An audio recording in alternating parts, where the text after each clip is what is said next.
Welcome back to the ADHD Kids Can Thrive podcast. I'm your host, Kate Brownfield, a certified ADHD parent coach, and I believe that families raising kids with ADHD can thrive. One of the most powerful ways we do that is by understanding ADHD more deeply. What's really going on in your child's brain, what's driving the hard moments, and what helps your family feel more steady and connected. Because the truth is, no child and no family walks this path in the exact same way, and you don't have to figure it out alone. I'm glad you're here. I hope you learned something new today that you can carry straight into real life at home. All right, let's get into it. Enjoy this show. Today, I'm genuinely honored to welcome Dr. Faraone to the podcast. Dr. Faraone is a distinguished professor of psychiatry and of neuroscience and physiology at SUNY Upstate Medical University.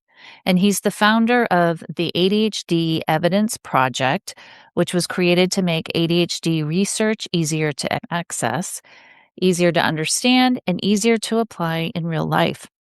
His path into this work includes training at Stony Brook University and the University of Iowa, with clinical and research training at Brown University, and he spent many years at the Harvard Department of Psychiatry, where he built a career in psychiatric genetics. He's authored more than 1,000 scientific works, and his citation metrics have placed him among the top 0.01% of scientists across all fields in recent years. He's also been recognized for a lifetime of impact, including the induction into CHAD's Hall of Fame, because his work has helped shape how we understand ADHD across research, medicine, and education. Today, we're going to talk about how and what the evidence actually shows, what we think we know that may need updating, and how parents can use solid science without feeling overwhelmed. I'm happy and grateful Dr. Faraone is here. Hello, Dr. Faraone. I'm happy you're here, and I'm very much looking forward to this conversation. Same here. Very nice to meet you, Kate. Yeah, thank you. Okay, so let's get into it, and let's just start with what the ADHD Evidence Project is, why you created it, and what is it all about? Okay. Well, the background is that after doing much research as a clinical psychologist and researcher for about 35 years in the ADHD area, I realized that a lot of the information that was being generated by the research community wasn't really getting out to the public. It spends a lot of time in professional journals, being read by professionals, being talked about by professionals, but sometimes takes a very long time for what we do as professional researchers to filter out into the real world. Yeah. Just think it that way. Yes. I mean, the best example is that, for example, adult ADHD, we began to notice and study and validate in the 1990s, but it's really only until like the end of the first decade of the 21st century that it's become really known as a disorder that's very important to many, many adults. So I decided that one of the things I ought to do is spend some of my time not just generating information, but also disseminating that information to a wider public, hopefully in a form that's more digestible, understandable, and useful. The cornerstone of the project was the International Consensus Statement on ADHD, which I created as president of the World Federation of ADHD. When I say I created, I mean I initiated it and brought together a very big group of people to put together a document that laid out some of the basic facts, if you will, about the disorder that were supported by the best evidence. And I use the phrase evidence project because I think it's really important that everyone making decisions about healthcare for themselves or their children need to focus on what is the best evidence, not what seems the most attractive because the speaker's entertaining or because there's some kind of flashy gadget that they're using. Yeah. Yeah. Okay. And so I'm thinking about this too, because I think social media has changed this too. And I will say advocates and experts are kind of cherry picking information science, right? And then they use that to hijack our dopamine system, right? To get us to say something that makes us click and listen to what they have to say. And then this is creating all this confusion about what's true science, what's a true strong evidence-based piece of information learned about ADHD, what's really good science versus something that's like low evidence science. All of that makes it really confusing. Yeah, it does. In fact, some researchers did a study of TikTok and comments about ADHD, information about ADHD and TikTok, and they found that most of it was wrong, and that it was more likely to be wrong if the person presenting it was a non-expert, an influencer, and sometimes that's a person with ADHD, an adult with ADHD, sometimes it's a parent of a person with ADHD, but it was frequently wrong, if not usually wrong. It was more likely to be right if the TikToker was an expert or let's say a professional as opposed to an expert, because I Yeah. think that we have to have a clear definition of what expertise is. I have a blog on a website people can look at if they want to get an understanding of what I think expertise is.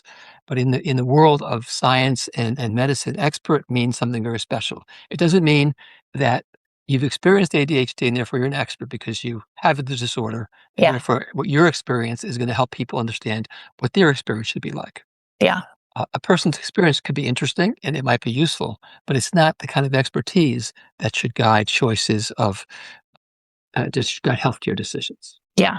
And I have found that really the true people who understand the science, they don't have time to be on TikTok and Yes. social media. They're like, working very hard to actually help people who are in a pretty serious condition with their ADHD. And that's where they live and that's where they're spending their time. Okay. So why is ADHD just so misunderstood? Wow, that's a good question. It has been a target for people who want to convey misinformation, partly because I think it really stems from the fact that uh, the main treatments for ADHD in medicine have been were for a long time the stimulant medications. Now we have non-stimulants, but they started back in the 60s with stimulants, and because these medicines are potentially addictive when they're used improperly, it created this whole kind of aura that doctors were giving children these potentially addictive drugs, and this is dangerous. And it became an area where basically lots of people could become, if you will, famous because they could talk about how bad this was and what a danger this was to the world. And so other people found ways that they could kind of, if you will, set up little almost like cottage industries in attacking ADHD and presenting alternative approaches so that they could enrich themselves off of the pain of other people. I think that's how it started along those. Those lines. Okay. Mhm. And is ADHD stimulant medication addictive or can it help support someone who has addiction tendencies? Well, absolutely, you're absolutely right. So ADHD medication, when taken therapeutically, is not addictive. No question about that. Just because it happens to be called amphetamine, it doesn't mean it's addictive like street amphetamines are. Now, if Okay. somebody takes a bunch of amphetamine pills and grinds them up and snorts them up their nose or injects them, yes, it can become addictive. But when used therapeutically, the medicines for ADHD actually protect against addiction. People with ADHD who use their medicines regularly are less likely to develop addictive disorders, less likely to develop addic drug abuse or alcohol abuse than people with ADHD who don't use their medicines. Yeah. Okay. Okay. But you could overuse your Well, uh, medicines they can be misused by people with ADHD, absolutely, and that's actually somewhat how come well, let's talk about that issue because it is one that concerns me. I've written about it. I have blogs about it. I have papers in professional journals where we talk about the misuse, abuse, and diversion of prescription medications. And this means a few things. It means sometimes there are people with ADHD. It's usually adolescents and young adults. That's where it's most common, where they might give their medication to a friend, or they might sell their medication to a friend. And that friend, or sometimes it's not a friend, it's just somebody who wants to buy the medication. It's frequently used. That's done sometimes in college settings because kids want to stay up late and study. yeah. Sometimes it's used to try to get high. That does happen as well. But the most common use is to stay awake, either to study or sometimes just to stay awake to have a good time, to party. You can stay up till 3 in the morning because you're taking a drug that helps promotes wakefulness. I would say that, the problem of misuse is by no means an epidemic. It's worrisome because it occurs, and we don't want it to occur. So I think that it's important to educate prescribers about it and educate patients about it. For example, a lot of kids that share their medication with friends, they don't realize that before you use these medications, you're supposed to be cleared. You shouldn't have any pre-existing cardiac conditions because it could be dangerous if you had a pre-existing cardiac condition. Right. Now, when you prescribe the medication, your doctor's on top of that, and it's okay. So the sharing can be dangerous in ways that people who share don't understand it, and so education there we think is extremely important. Yeah. This is an anecdote. I'll just have you clear it up. Like the kids like who are wanting to get ahead in school, in college, right, are manipulating the system. Is this true? Or is this like maybe not an epidemic that they manipulate the system to get that from an easy source to like So be diagnosed with ADHD, right? So they can get the prescription and then they're able to what you alluded to of the abuse that's happening with teens and college age kids with ADHD right. meds. So you're discussing another issue that's come up really over the last decade or so, which is do some are some college kids, for example, pretending to have ADHD so they can get the medications, Yeah. either for maybe just for performance enhancement so they can do better at school, or perhaps to divert it, to sell it to somebody else. And the answer to that question is yes, it happens. We don't know how frequently it happens. It's very hard to detect because clearly if somebody who's faking their ADHD, if you will, isn't going to tell you about it. I have a blog about this one as well. Can you fake ADHD? The answer is yes. And I do, when I talk to doctors and give an educational presentation, sometimes I warn them. I said, you have to keep in mind that it's very easy for someone to go to the internet and find out what the symptoms are and come to you and present with those symptoms. So you do have to always keep in the back of your mind, does this person really have ADHD, or is this a dissimulation to make me think they have ADHD? Yeah. And Okay. there are no certain ways to do that, but a prescriber that's attuned to that is less likely to make that mistake. Yeah. It's one of Okay. the reasons why recently a colleague of mine, Jeff Newcourt at Mount Sinai, we published a paper about suggesting that the field rethink the idea that non-stimulant medications should be used less frequently or as a first-line treatment than stimulant medications. Because most of the treatment guidelines, I shouldn't say most, in the US, the treatment guidelines that we have right now for ADHD suggest that stimulant medications be used first, and then if they Yeah. fail, use a non-stimulant medication. And the reasons for that are because the stimulant medications are on average better, more efficacious, more effective, if you will, than the non-stimulants. But we argue that that difference in effectiveness is not that great, and that it obscures the fact that there are many people with ADHD who would do very well on a non-stimulant, but they never have the opportunity because they're given a stimulant first. And if prescribers change their approach, we'd end up having less stimulant medication out there in the world, which we think would be better for a society and better for people with ADHD. Okay. All right. So what is there a difference between in how what's the science tell us on the effectiveness of stimulant versus non-stimulant? Right. So we think about it. One way that we judge effectiveness is on it's a metric we call the effect size, and it's if a metric is 0, it means the drug is useless, doesn't work at all. The medications for ADHD tend to range, depending upon whether we're talking children and adults, between about, we'll say on a scale of 1 to 10. I'm sorry. Yeah, well, I'm sorry. Let's say we're trying to make this easy for people to understand. If we just use a scale of 1 to, well, I'm sorry, I'm confusing people. Uh, Well, I'm gonna use a scale of 1 to 10. We don't Yeah, that's fine. I understand. just Yeah. people understand that, but Yeah. essentially the same. So let's just say 1 means not effective at all, 10 means extremely effective. The stimulant medications are kind of around an 8. Non-stimulant medications are more around a 5. Okay. Or maybe we'll say 6 to 7, whereas the stimulants are more like around 7 to 9. So the stimulants are a little bit better than the non-stimulants on average. So on average, if a doctor starts with a stimulant, patients are going to do a little bit better than if they start them on a non-stimulant. But what that data obscures is the fact that people who do well on a non-stimulant do as well as they would if they are taking a stimulant. So you can still do very well on a non-stimulant. It's just that fewer people will get to that point of doing very well. So maybe, let's say, I start somebody on methylphenidate, say 60, 70% will do very well. If it were to be started on a non-stimulant like atomoxetine or viloxazine, they might maybe only say 40% would do very well. Yeah. But they would still do, the point is they would still do very well. And Yeah. if they never have the chance to start on the stimulant, they won't know that they would have done very well on the non-stimulant. Stimulant. Yeah. Okay. So let me ask you, just as a layman with medicine, so non-stimulant can be an answer for kids who have attention and ADHD and also have anxiety, a lot of anxiety. Is that Well, sometimes that's a very good point. So sometimes and this is one of the ideas that I'm addressing right now.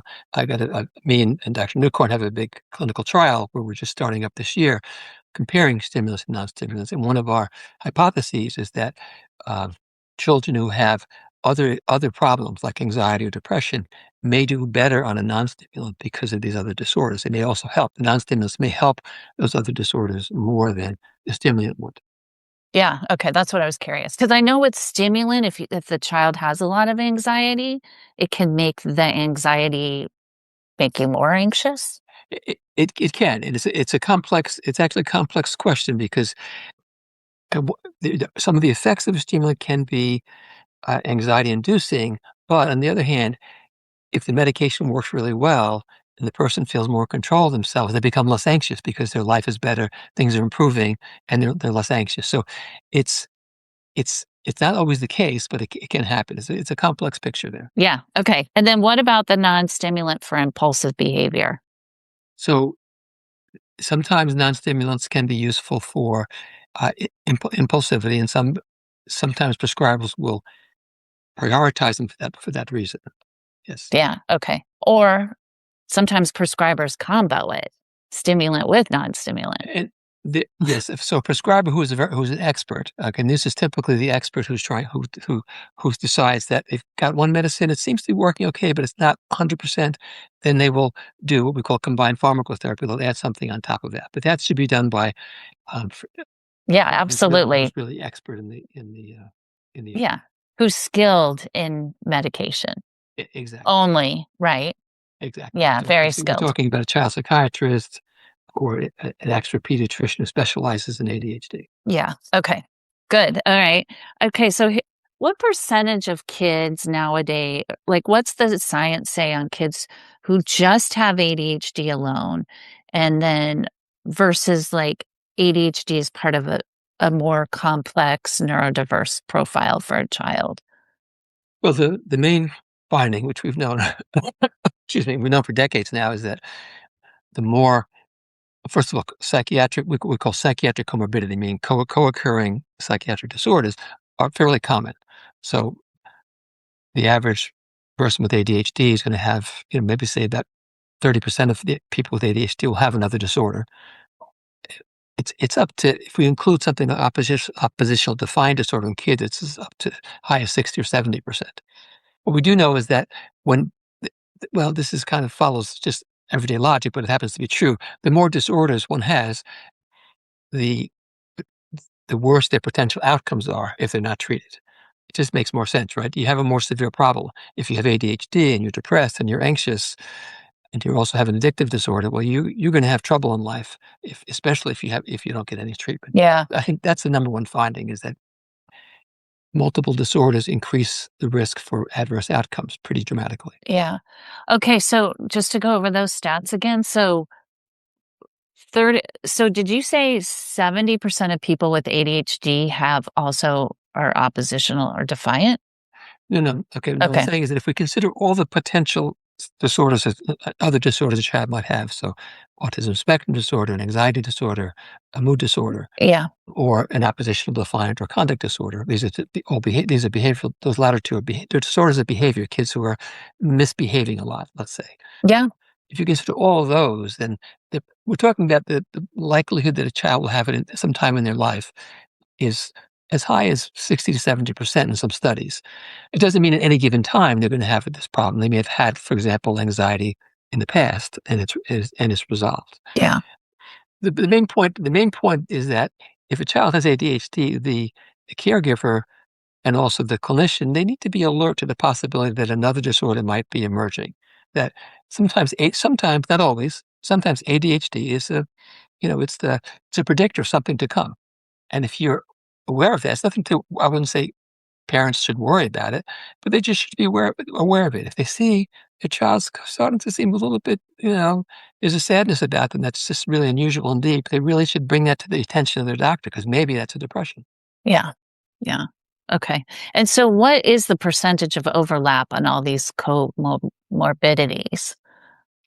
Well, it depends on the comorbidity, so I don't have that all of it at Okay. the top of my head, obviously, but we'll say that it's substantial enough that the parents and clinicians need to be alert to the possibility. Yeah. Okay. And that they need to be aware as their child grows that other thing. Well, ADHD is all about like as a child gets older, right? It gets more serious as That's they right, become teenagers and young adults, right? And the consequences are more severe.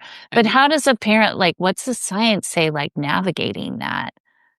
Because I well, think parents find themselves sometimes when they think it's just ADHD, right? That it's kind of like everything's like, but then these other things come up, right? And so things get more complicated. so let's think. Let's. I want to parse it out a little bit. So I don't want to make it sound like every child with ADHD has this trajectory that's leading to horrible outcomes. There are some who actually remit their ADHD. We found if you look at follow-up studies, about a third of kids that have or have who someone had diagnosed with ADHD in childhood, when you look at them as young adults, they basically look okay. Their ADHD Yeah. has gone away. Those are the relatively milder cases, and one hopes that one's child fits into that category. But there are the more serious cases where other disorders can emerge, other problems can emerge, and that's where attentiveness is important. So it's too easy to say, well, for example, let's say child has ADHD, and then as a teenager, they kind of look a little depressed, and the doctor might say, "Well, yeah, of course he's depressed. He's not doing well in school, and is having difficulty with friends," and that kind of explains the depression. I would urge parents to be a little bit skeptical because that might be true, but it also might be what we would call a more fetal biological depression that could be used where an antidepressant therapy might be useful. Yeah. That's not something we can answer. I can answer to anybody, of course, on the podcast. It's something they need to see a specialist about, Yeah. and that would Yeah. be a child psychiatrist or a pediatrician that specializes in mental health. Yeah. And really is skilled in helping you diagnose as a parent. But it's key to pay attention to. Exactly. Yeah. Especially when there's comorbidities. Okay. Okay. Just tell us a little bit about the short acting and long acting stimulant medication. Like, does it matter? Are the outcomes different? What's the science telling us Sure. on Okay, that's a kids who great use question. short acting versus long acting? Great question. So there are, as you know, two forms of stimulants. There's methylphenidate and amphetamine, and both come in short-acting short-acting versions which lasted between 3 and 6 hours, and long-acting versions which were developed they were developed mainly because back, for example, when I first started my work as a psychologist, children had to take medication in the middle of the day because they were short-acting and have to go to see the school nurse and take their second Okay. dose of medication. That was obviously inconvenient and stigmatizing, among other things. And so companies develop long-acting medications, and these vary in how long they act. Some are 8-hour medications, some are 12 hours, some go out to about 15 hours or even longer, depending upon the individual. So it would seem to make sense. Well, I guess first I should say is that because the medications are the same compound, if you will, they're the same chemical. They're all, if you will, equally effective, right? They all kind of treat the symptoms of ADHD. If they're taken as prescribed, you can treat somebody with immediate release medication. They should do fine. The same thing for the long acting. Now, I should make a point that the non-stimulant medications are all, in a sense, longer acting. They're not, they some of them last the entire day as well, but that's another issue. You're talking about the different stimulant formulations. My what I think makes sense is that the and this is what most prescribers do who are well trained, is that you find out for the patient how how long what is the time period in their day that they need to have covered by medication. when is their ADHD most troubling? Now, depends upon, of course, how severe a person's ADHD is. Clearly, for a child, the school day is important. Everybody agrees with that. Then when they get home, they have homework, right? Yeah. They have to interact with parents. They have to interact with siblings. And so the early evening is also important. And so for most people, longer acting stimulant would seem to make sense. Now, I say that, but oddly enough, there's still a lot of immediate release or short acting stimulant. The term immediate release is another term for short acting. There's still a lot of short acting stimulants being sold today and being used today by prescribers. A number of us think that trend really should be reversed, that it's not a good trend to have.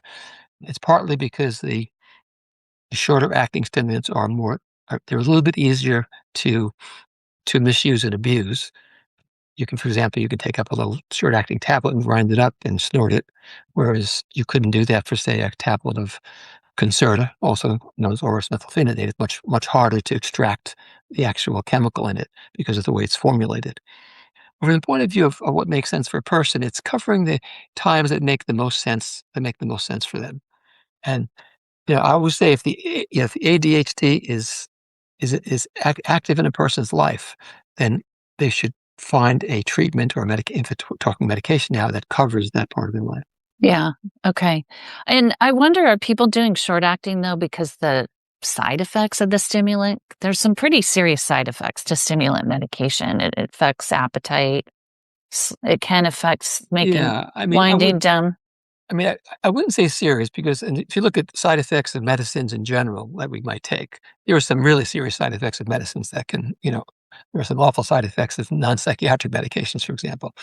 The side effects of the stimulants and the non-stims are, on that scale, are relatively minor, right? Okay. They can cause insomnia. They can cause a person not to decrease in appetite and weight loss. There's been some data suggest that there's there are delays in the growth in height that not usually clinically concerning.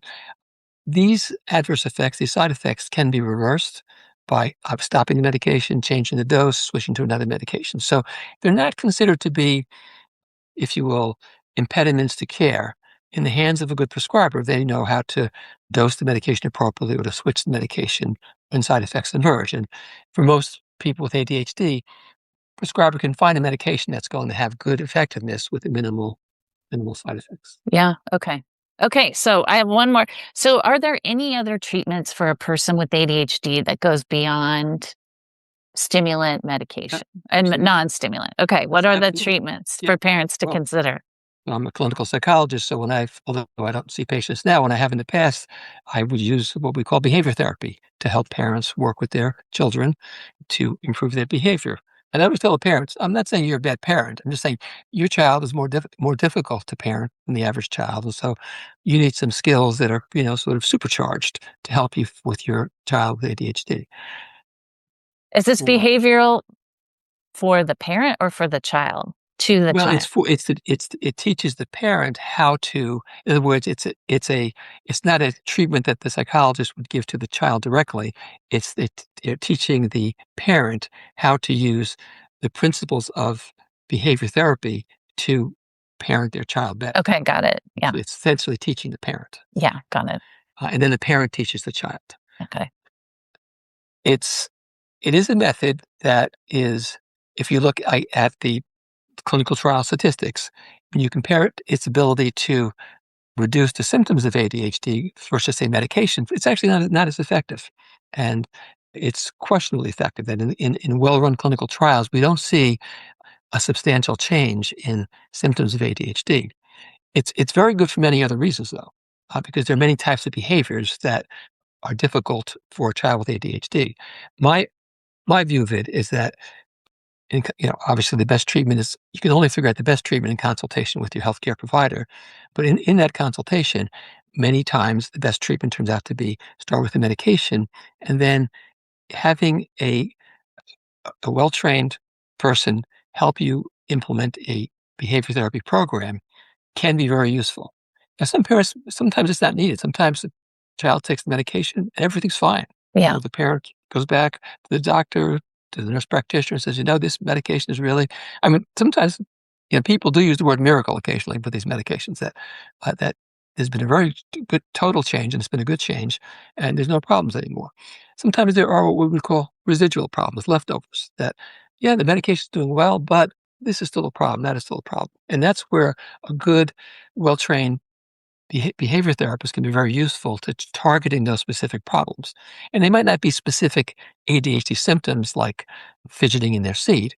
It might be something like getting along with friends or some other type of problem in Yeah. the real world. Yeah. Yeah.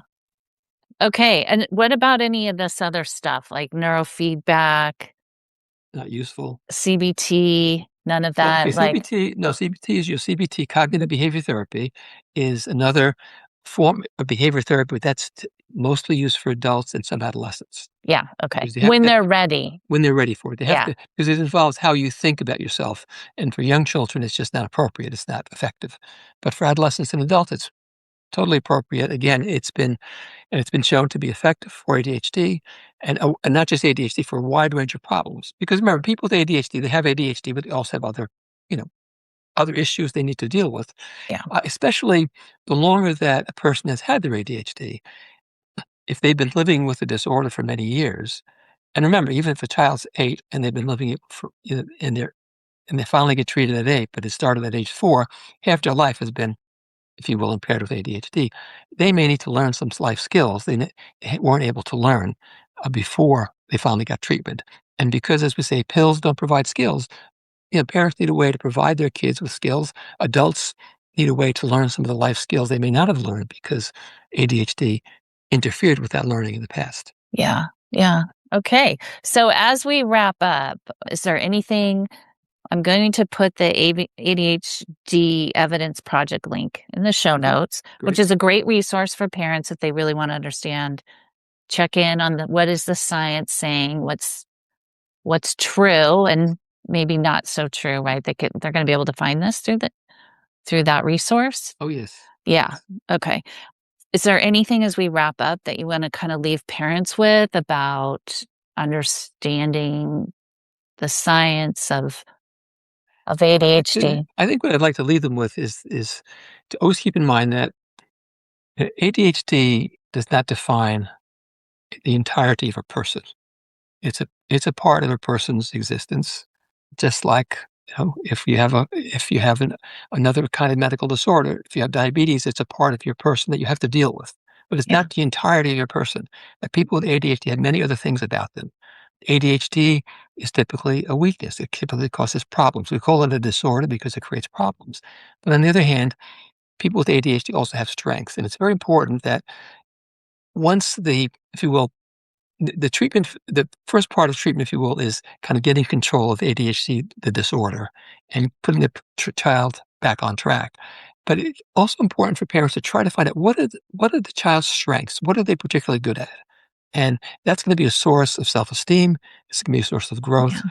and it's going to be something very good for them in the future. And just because people with ADHD are people first, they have strengths and they need to be optimized and discovered. Yeah. That's wonderful advice. Good. Well, thank you, doctor. This was great and very helpful.